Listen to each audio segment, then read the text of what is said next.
मैं इस समय जिस बोट पर हूँ ये जामनगर से आई इंडियन नेवी की टीम है। सब लेफ्टिनेंट हर्षवर्धन त्रिपाठी मेरे साथ हैं, साथ ही एनडीआरएफ को हम देख पा रहे हैं। नेवी ने अपने गोताखोर भी लगाए हैं, डाइवर्स हैं जो कन्वेंशनल मेथड से अंदर जाने की कोशिश कर रहे हैं। अब आपको रात भर जो चुनौती थी वो सबसे बड़ी थी अंधेरा, लेकिन इस समय दिन में सबसे बड़ी चुनौती है क्योंकि पानी के अंदर डाइवर तो जा रहे हैं लेकिन वो देख नहीं सकते क्योंकि पानी के अंदर विजिबिलिटी नहीं है। इसलिए ये कन्वेंशनल हुक जो है इनका इस्तेमाल किया जा रहा है। ये तमाम जो लोग हैं वो उसे अंदर डालते हैं ताकि अगर मान लीजिए कोई शव है कपड़े से अगर फंस जाए तो कम से कम खींच के निकाला जा सके। हर्षवर्धन त्रिपाठी हमारे साथ जुड़ रहे हैं। जो ऑपरेशन था ये कितना मुश्किल था और किस तरह की चुनौतियां हैं और क्या ये संभावना है किसी तरह का चमत्कार की कोई मिल सके, जीवित मिल सके?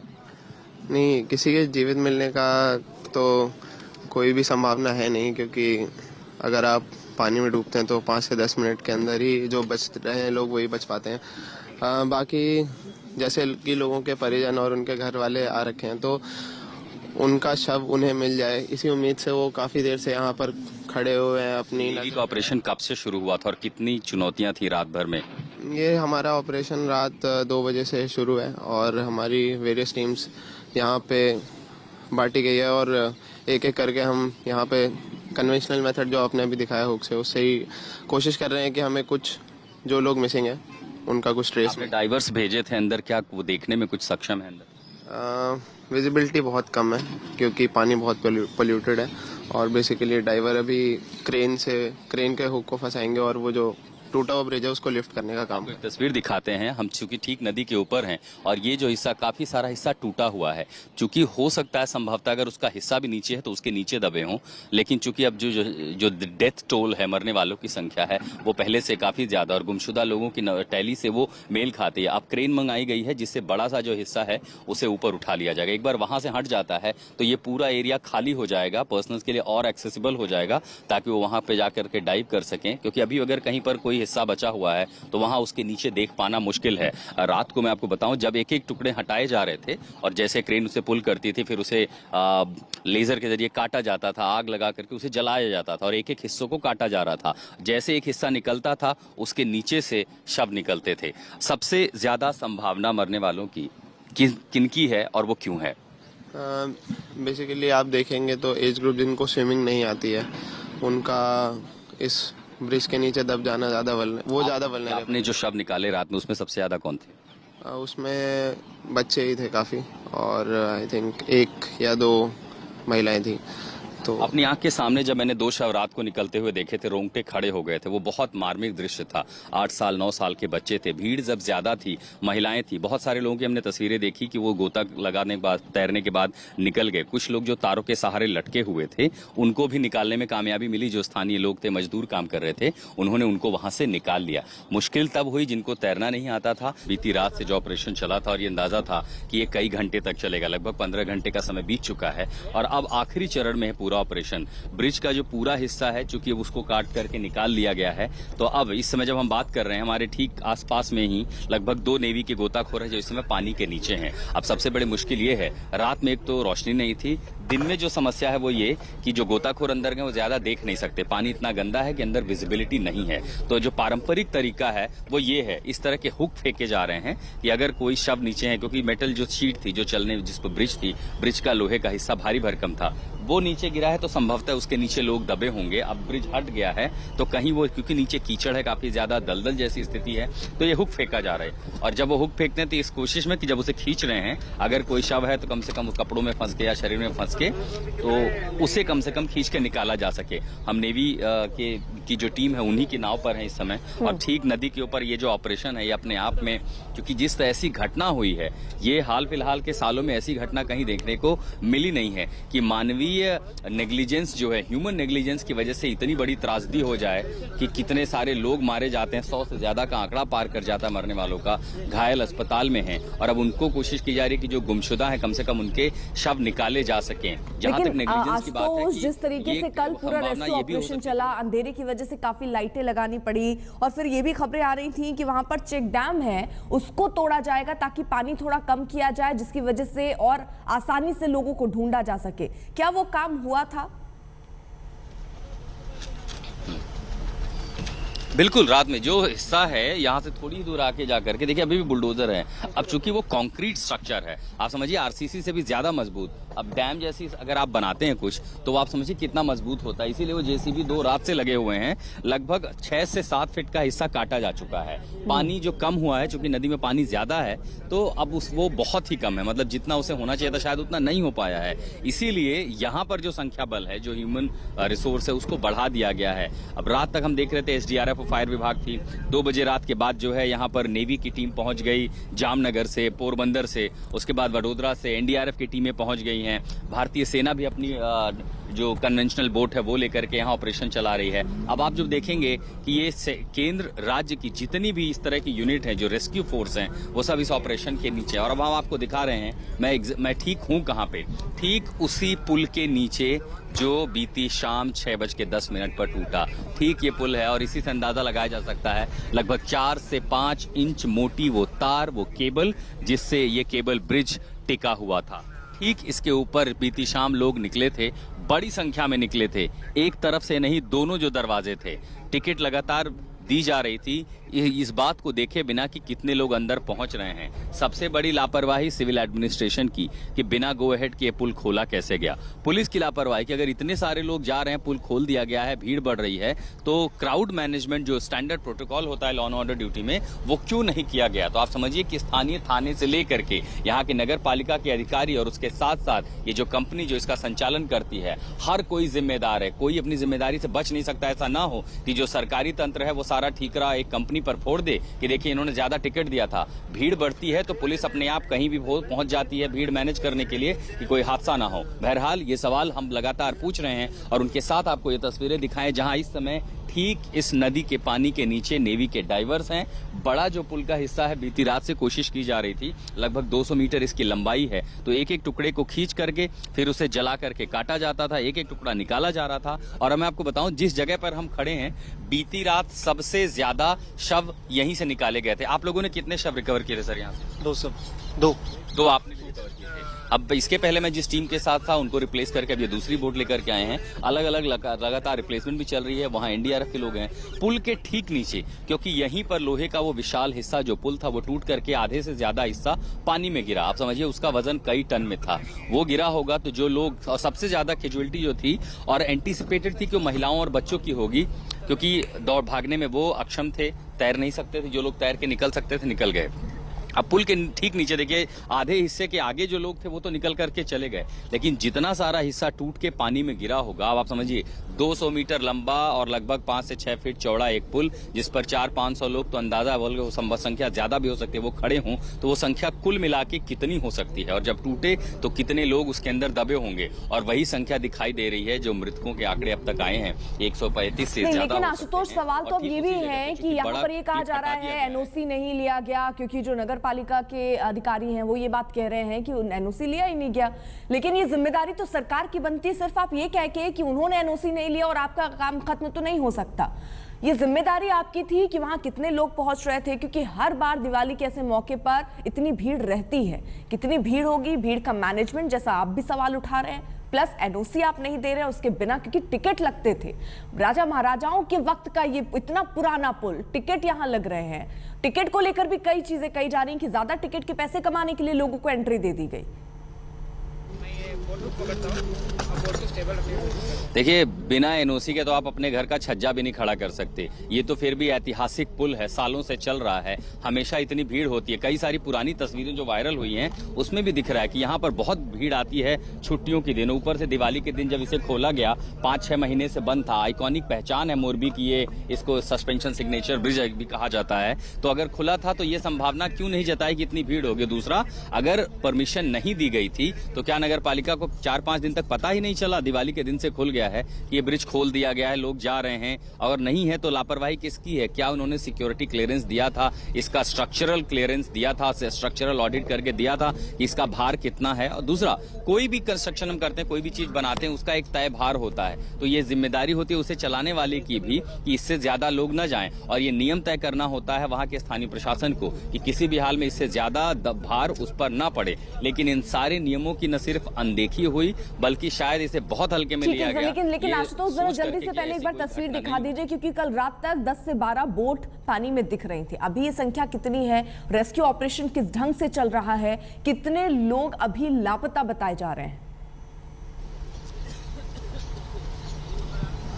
कई गुना है अर्पिता, कई गुना है। इस समय अगर आप मैं नाव गिनूं, जो एक बोट पर मैं सवार हूं, एनडीआरएफ, एसडीआरएफ, फायर विभाग, भारतीय सेना, इंडियन नेवी और अलग अलग जिलों से, अलग अलग जगहों से कंपनियां बुलाई गई हैं। तो ये जो नाव, अगर इनकी संख्या पूरी मैं कोशिश करता हूं आपको 360 डिग्री में तस्वीरें दिखाने की, ये लगभग 50 से ज्यादा होंगी। और हर एक हिस्सा, यानी आप समझिए कि छोटे छोटे पॉकेट्स में, एक तरफ तो ये जो कन्वेंशनल हुक फेंके जा रहे हैं ताकि जो शव दबे हों, अगर कीचड़ में फंस गए तो उन्हें खींच के निकाला जा सके। दूसरा, दिखने में दिक्कत है, उसके बावजूद भी गोताखोर जो हैं वो लगातार पानी के अंदर हैं, कोशिश कर रहे हैं कि कम से कम अगर जहां तक भी देखा जा सके निकाला जा सके। लगातार पानी में आप जो देख रहे हैं हुक फेंके जा रहे हैं, और ये नाव 40-50 से कम नहीं है, कम से कम वो संख्या बहुत ज्यादा है। जितनी एजेंसियां, जितनी रेस्क्यू फोर्स संभव हो सकती थी, उन सबको यहाँ लाया गया और लगातार वो इस ऑपरेशन में जुटे हुए हैं। एक तो संभावना अब ये नहीं है कि पानी में कोई भी जिंदा पाया जाए, बहुत कम समय बचता है, लेकिन जो लोग गुमशुदा हैं, जो लोग मिसिंग है, ये कोशिश हो रही है कि शायद उन्हें निकाल लिया जाए, लोगों को अपनों के बारे में जानकारी तो मिले। मैं इस समय जिस बोट पर हूँ, ये जामनगर से आई इंडियन नेवी की टीम है, सब लेफ्टिनेंट हर्षवर्धन त्रिपाठी मेरे साथ हैं, साथ ही एनडीआरएफ को हम देख पा रहे हैं। नेवी ने अपने गोताखोर भी लगाए हैं, डाइवर्स हैं जो कन्वेंशनल मेथड से अंदर जाने की कोशिश कर रहे हैं। अब आपको रात भर जो चुनौती थी वो सबसे बड़ी थी अंधेरा, लेकिन इस समय दिन में सबसे बड़ी चुनौती है, क्योंकि पानी के अंदर डाइवर तो जा रहे हैं लेकिन वो देख नहीं सकते, क्योंकि पानी के अंदर विजिबिलिटी नहीं है। इसलिए ये कन्वेंशनल हुक जो है, इनका इस्तेमाल किया जा रहा है। ये तमाम जो लोग हैं वो उसे अंदर डालते हैं ताकि अगर मान लीजिए कोई शव है, कपड़े से अगर फंस जाए तो कम से कम खींच के निकाला जा सके। हर्षवर्धन त्रिपाठी हमारे साथ जुड़ रहे हैं। जो ऑपरेशन था ये कितना मुश्किल था और किस तरह की चुनौतियां हैं, और क्या ये संभावना है किसी तरह का चमत्कार की कोई मिल सके, जीवित मिल सके? नहीं, किसी के जीवित मिलने का तो कोई भी संभावना है नहीं, क्योंकि अगर आप पानी में डूबते हैं तो 5 से 10 मिनट के अंदर ही जो बच रहे हैं लोग वही बच पाते हैं। बाकी जैसे कि लोगों के परिजन और उनके घर वाले आ रखे हैं तो उनका शव उन्हें मिल जाए, इसी उम्मीद से वो काफ़ी देर से यहाँ पर खड़े हुए हैं। अपनी ऑपरेशन कब से शुरू हुआ था और कितनी चुनौतियाँ थी रात भर में? ये हमारा ऑपरेशन रात 2 बजे से शुरू है और हमारी वेरियस टीम्स यहाँ पे बांटी गई है, और एक एक करके हम यहाँ पे कन्वेंशनल मेथड जो आपने अभी दिखाया हुक से, उससे ही कोशिश कर रहे हैं कि हमें कुछ जो लोग मिसिंग है उनका कुछ ट्रेस में। डाइवर्स भेजे थे अंदर, क्या वो देखने में कुछ सक्षम है अंदर? विजिबिलिटी बहुत कम है क्योंकि पानी बहुत पोल्यूटेड है, और बेसिकली डाइवर अभी क्रेन के हुक को फंसाएंगे और वो जो टूटा हुआ ब्रिज है उसको लिफ्ट करने का काम। एक तस्वीर दिखाते हैं हम, चूंकि ठीक नदी के ऊपर हैं और ये जो हिस्सा, काफी सारा हिस्सा टूटा हुआ है। चूंकि हो सकता है संभवतः अगर उसका हिस्सा भी नीचे है तो उसके नीचे दबे हों, लेकिन चूंकि अब जो डेथ टोल है, मरने वालों की संख्या है, वो पहले से काफी ज्यादा और गुमशुदा लोगों की टैली से वो मेल खाती है। अब क्रेन मंगाई गई है जिससे बड़ा सा जो हिस्सा है उसे ऊपर उठा लिया जाएगा। एक बार वहां से हट जाता है तो ये पूरा एरिया खाली हो जाएगा, पर्सनल्स के लिए और एक्सेसिबल हो जाएगा, ताकि वो वहां पे जाकर के डाइव कर सकें। क्योंकि अभी अगर कहीं पर कोई हिस्सा बचा हुआ है तो वहां उसके नीचे देख पाना मुश्किल है। रात को मैं आपको बताऊं, जब एक एक टुकड़े हटाए जा रहे थे और जैसे क्रेन उसे पुल करती थी, फिर उसे लेजर के जरिए काटा जाता था, आग लगा करके उसे जलाया जाता था और एक एक हिस्सों को काटा जा रहा था। जैसे एक हिस्सा निकलता था उसके नीचे से शव निकलते थे। सबसे ज्यादा संभावना मरने वालों की किनकी है और वो क्यों है?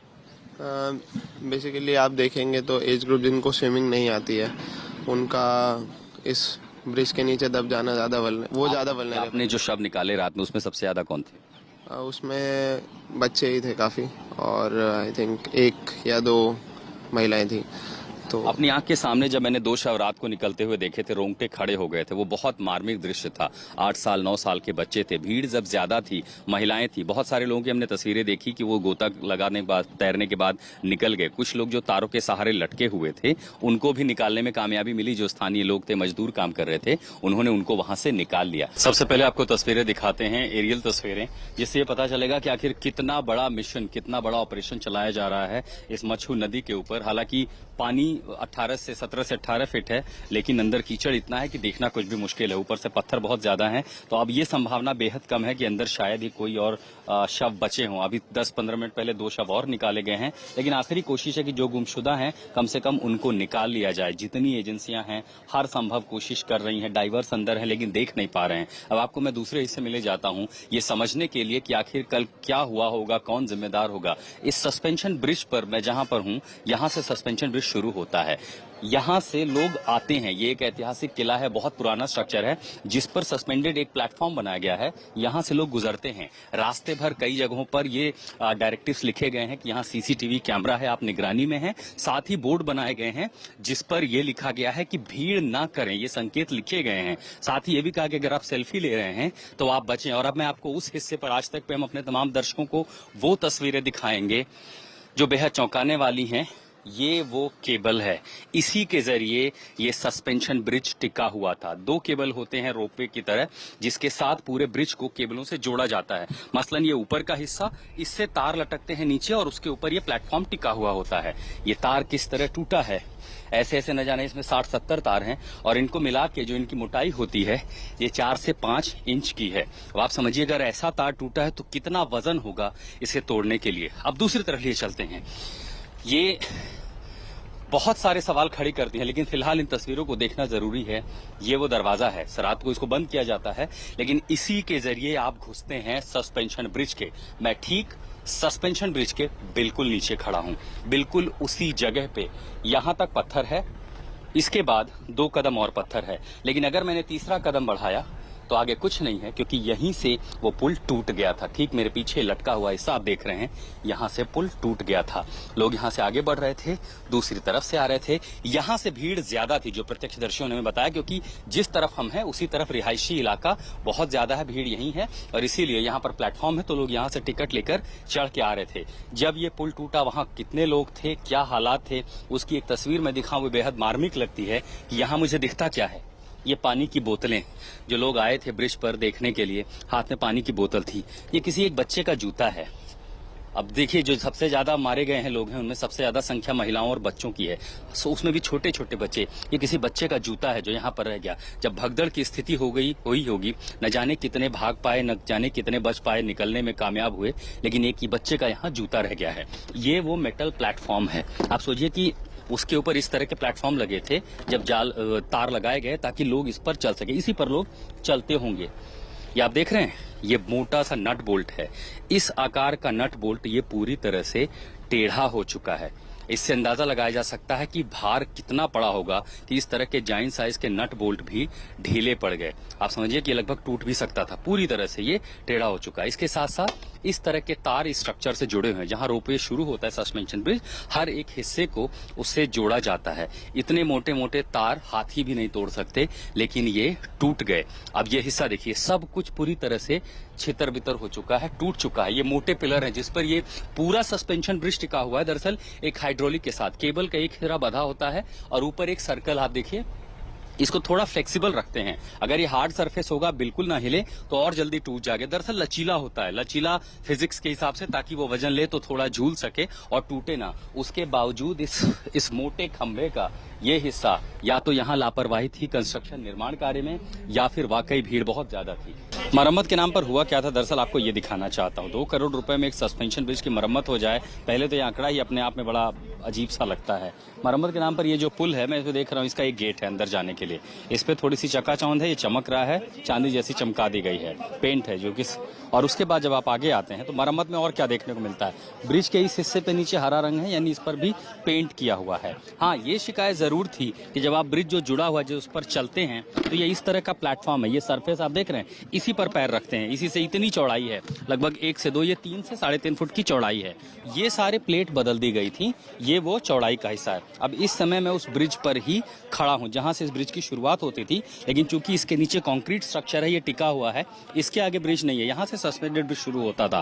कैसी मरम्मत थी उसकी अगर बानगी आपको देखनी हो, ये देखिए, जो आप हुक देख रहे हैं, नट बोल्ट देख रहे हैं, ये अपनी जगह पर टेढ़े हो चुके हैं। जब इसके पहले मैं यहाँ पहुंचा था, कई सारी ऐसी कीलें थी।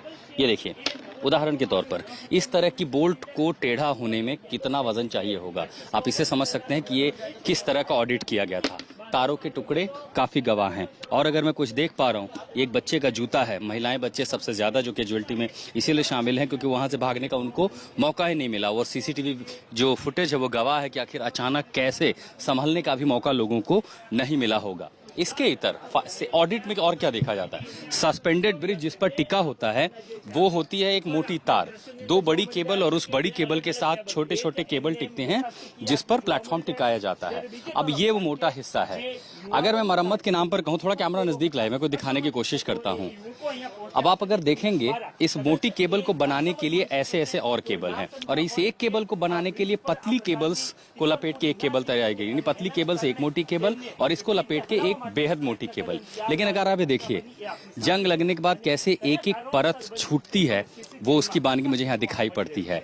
अब ये जवाब जरूर लेना होगा कि इतने पुराने पुल पे अगर आप कह रहे हैं कि हमने रिनोवेशन किया था, क्या इस केबल का सेफ्टी चेक किया गया था? क्या इस केबल का सेफ्टी ऑडिट किया गया था? इसके भार सहन करने की क्षमता का आखिरी परीक्षण कब किया गया था? क्या साइंटिफिक और फॉरेंसिक टेस्ट ये किया गया था कि ये पुल इतना भार सह पाएगा? इसको खोलने के पहले रंग रोगन तो किया गया है, सफेद पेंट लगा दिया गया, चमका दिया गया पूरे टावर को और ये कंपनी का नाम ब्रांड से लिखा गया है। लेकिन क्या जिसको भार सहना था, जिसके सहारे सस्पेंशन ब्रिज को टिका होना था, क्या इसका सेफ्टी ऑडिट हुआ था? और वो इसलिए भी पूछना वाजिब है, कुछ जो बुनियादी चीजें इतने हाथ से कवर करते हमें समझ में आता है। ये हिस्सा देखिए आप जिस तरह टूटा हुआ है, इतना भार, अगर ये इतनी मोटी केबल, आप ये तार भी गिनने जाएंगे तो लगभग 40-50 तार हैं, अगर उनको एक साथ टूट जाता है तो इतना वजन आया होगा। अगर 300 से 400 लोगों का भार नहीं सह सकता, वो यहाँ कैसे पहुंचे? ये सवाल वाजिब है। लेकिन अगर इसकी क्षमता उतनी थी तो ये टूटा कैसे? सेफ्टी ऑडिट कौन करता है? ये छुपा नहीं है। म्यूनिसिपल अगर ये सिविक बॉडी में आता है तो म्यूनिसिपल जो अथॉरिटी है उसकी जवाबदेही होती है कि वो उसको साइंटिफिकली तय करे, उसको एनओसी दे। लेकिन जैसा पल्ला वो झाड़ रहे हैं कि हमने तो परमिशन दी नहीं थी, उन्होंने खुद से चला दिया था, ये अपने आप में नेग्लिजेंस है कि आपकी परमिशन के बिना इस तरह की परियोजना फिर से शुरू हो जाती है, लोग आने जाने लगते हैं और आपकी किसी की नजर नहीं पड़ती है, भीड़ होती है, पुलिस वहां दिखाई नहीं पड़ती है, बंदोबस्त नहीं होता है, एंट्री एग्जिट रूट है नहीं, दोनों तरफ से लोग आ रहे हैं, दोनों तरफ से लोग निकल रहे हैं। तो जिम्मेदारी किसकी तय होगी ये बाद में पता चलेगा। लेकिन फिलहाल स्थानीय प्रशासन ने अपनी जिम्मेदारी से पल्ला झाड़ लिया, कह दिया जी सब कुछ कंपनी। सवाल अगला आशुतोष, यही सवाल अगला आपसे है कि जिस कंपनी को रेनोवेशन का काम मिला, आपने खुद बताया कि 2 करोड़ में क्या क्या चीजें हुई, वो हम देख रहे हैं, बड़ी बुनियादी चीजें हैं। तो अब फिर 2 सवाल मेरे मन में आते हैं। पहला सवाल तो ये कि क्या सुरक्षा को लेकर वाकई में, क्योंकि ये पुल जो है 140 साल पुराना है, तो आपकी बात सुनकर ऐसा लग रहा है कि पुल की सुरक्षा को लेकर कोई बहुत ठोस इंतजाम नहीं किए गए थे। तो क्या यह माना जाए कि जो कंपनी है वो सीधे तौर पर जिम्मेदार है क्योंकि चकाचौंध कर दिया गया, लेकिन पुल की सुरक्षा के नाम पर कुछ ठोस नहीं हुआ? और दूसरा, स्थानीय प्रशासन के नाक के नीचे 1 हफ्ते से यहां पर यह पुल पर लोगों का आना जाना सिलसिला शुरू है, टिकट कट रहा है। क्या स्थानीय प्रशासन इतना बेखबर है कि सैकड़ों की संख्या में लोग आ रहे हैं, दिन भर में हजारों लोग आते होंगे, उन्हें पता तक नहीं है कि हफ्ते भर से यहां लोग आ जा रहे हैं? और क्या ऐसे ही कार्यशैली वहां पर है? अगर है तो यह अपने आप में गंभीर सवाल है वहां के स्थानीय प्रशासन को लेकर। मैं तो ये कहता हूं कि मैं क्या कह रहा हूं उसको भी दरकिनार कर दीजिए। कैमरा है, ये तस्वीर दिख रही है, ये सीधी तस्वीरें हैं, लाइव इमेज हम ब्लीम कर रहे हैं। कितनी सारी केबलों से केबल जोड़ के केबल बनाई गई है, अमूमन ऐसी यही तकनीक होती है। कितना पुराना है ये, यहाँ पर हालांकि जंग नहीं लगाई जाती, जिस तरह के केमिकल्स इस्तेमाल किए जाते हैं ताकि जंग ना लगे, उनमें कार्बन उसका जल्दी से छेड़ ना हो, क्योंकि अगर वो छीण हुआ तो कमजोर हो जाती है। लेकिन सेफ्टी ऑडिट तो होता है। 7 महीने में क्या ये पूरा केबल बदला जा सकता है? सस्पेंशन ब्रिज बनाने में, तैयार करने में लंबा समय लगता है। 2 करोड़ रुपए में कम से कम ये केबल तो नहीं बदली जा सकती, इतना अंदाजा मुझे भी है। 2 करोड़ रुपए में क्या हो सकता है? जिस फ्लोर पर आप खड़े हैं अगर उसकी मेटल शीट चटक गई है, आप दोबारा वैसे ही मेटल शीट ला सकते हैं, वेल्ड कर सकते हैं, हुक से टाइट करके आप उसको ठीक करेंगे। और 2 करोड़ में आप क्या कर सकते हैं? ये जो कलर उतर गए हैं इनको आप चमका दीजिए, क्योंकि नया पर्व शुरू हो रहा है नए साल का, आपने इसको चमका दिया, चांदी की तरह चमक रही है। लेकिन सबसे बड़ा सवाल भार वहन करने की क्षमता, जिस पर लोगों लोगों को चलना है। एक केबल देख रहे हैं आप, अभी भी लटक रहा है, ऊपर एक सपोर्ट है, सस्पेंशन है और 2 केबल होती है ताकि दोनों किनारों को मिल जाए। एक बड़ा केबल, उसके साथ छोटे छोटे केबल, लेकिन कोई भार सह नहीं पाया। और अगर 400 लोग 300 लोगों की अनुमति नहीं थी तो ये लापरवाही होती है कि अनुमति के बिना शुरू होना, और शुरू होने के बाद लोग कैसे पहुंच गए, पहुंचे तो पुलिस क्या कर रही थी, प्रशासन ने नोटिस क्यों नहीं लिया। कई सारे सवाल हैं। लेकिन इस रिनोवेशन के नाम पर क्या सिर्फ चमक दमक रिनोवेशन थी, फ्लोर ठीक करना था? सही बात है, देखिए अगर इस पर टूटा हिस्सा है, रहेगा, लोग चोट लग सकती है, गिर सकते हैं,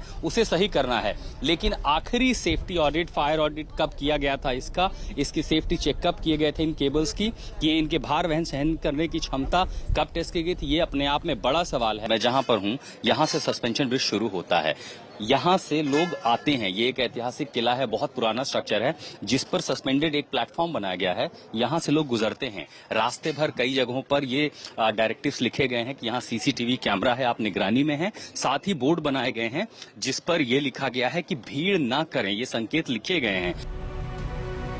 जिस कंपनी ने 142 साल पुरानी हैंगिंग ब्रिज की देखरेख का जिम्मा संभाला था, इन तस्वीरों से साफ है कि कागजी तौर पर लोगों को सावधान रहने का संदेश देने में कोई कोताही नहीं बरती गई थी।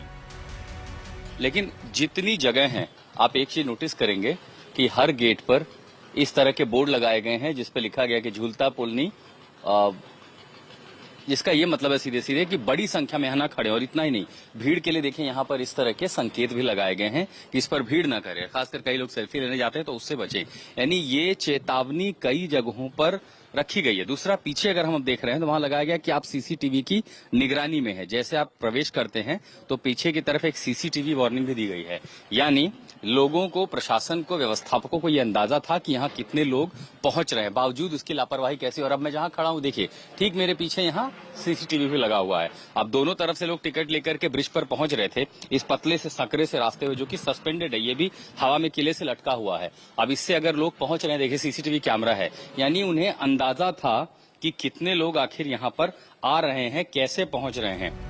काश मौके पर कंपनी का कोई स्टाफ भी होता भीड़ नियंत्रित करने के लिए, या फिर कमाई के लालच में 100 लोगों की क्षमता वाले ब्रिज पर करीब 500 टिकट न बेचे गए होते तो ये मार्मिक मंजर सामने नहीं आता।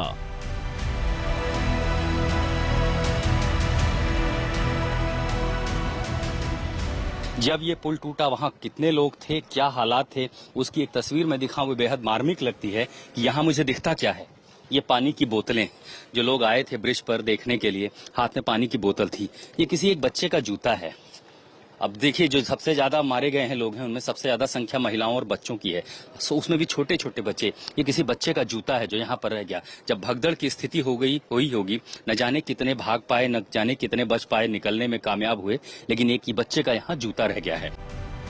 मच्छू नदी पर बना झूलतो ब्रिज दरबारगढ़ किले को दूसरे छोर से जोड़ता था।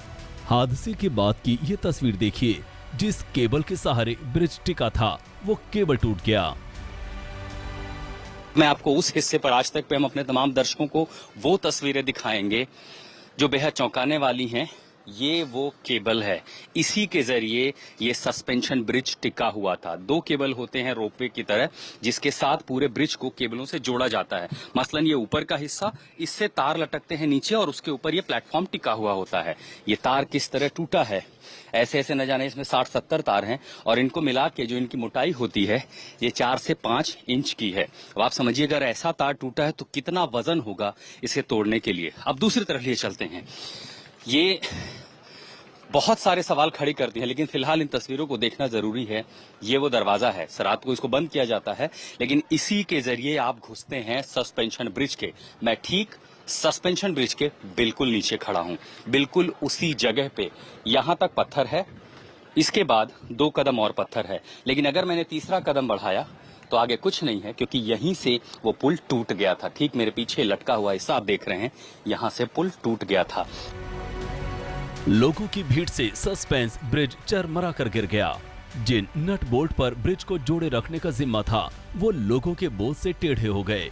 जिन स्लैब्स पर लोग वॉक करते थे वो उखड़ गया।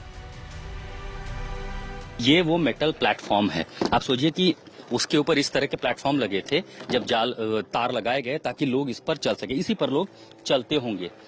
ये आप देख रहे हैं, ये मोटा सा नट बोल्ट है। इस आकार का नट बोल्ट ये पूरी तरह से टेढ़ा हो चुका है।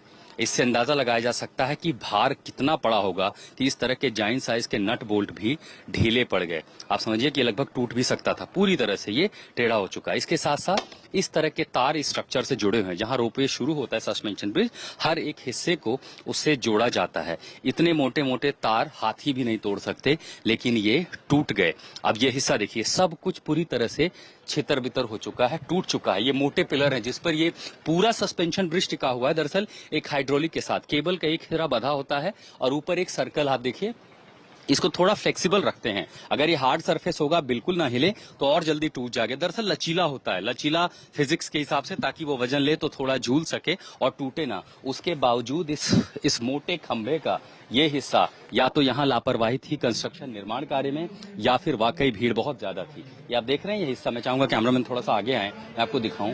ये जिस हिस्से पर ये पिलर टिका हुआ है, ये पूरा हिस्सा टूट चुका है। यहाँ एक नट था जो इसको सपोर्ट करता है, उस बोल्ट का जो हिस्सा है वो उखड़ चुका है।